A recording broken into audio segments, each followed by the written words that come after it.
We think we know the stories. We have heard them in hushed chapels and sung them in soaring cathedrals. The Good Samaritan, the Prodigal Son, these are the cornerstones of a faith that has shaped civilizations. But what if there is more?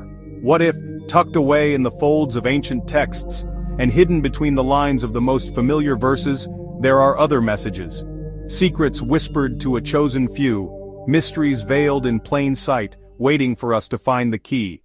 The man we call Jesus was a master storyteller. He spoke of kingdoms hidden in mustard seeds, treasures buried in fields.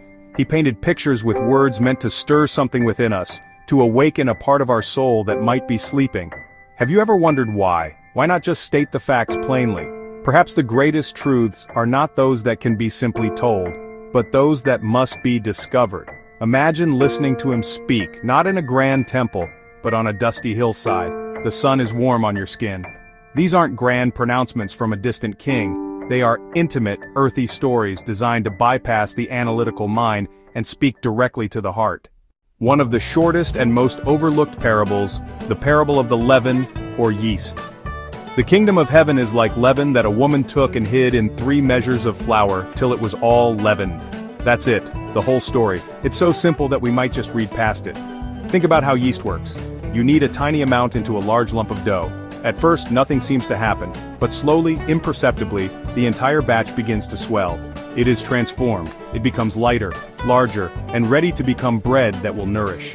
A single word of encouragement to a struggling friend, a patient response to an angry driver, a moment of quiet integrity when no one is watching, these are the specks of yeast. Now let's turn to a story.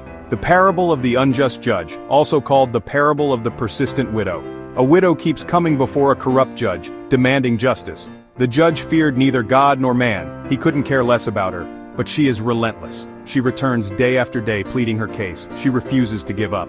Finally, he gives in. Not from care, but to get her to leave. He grants her request.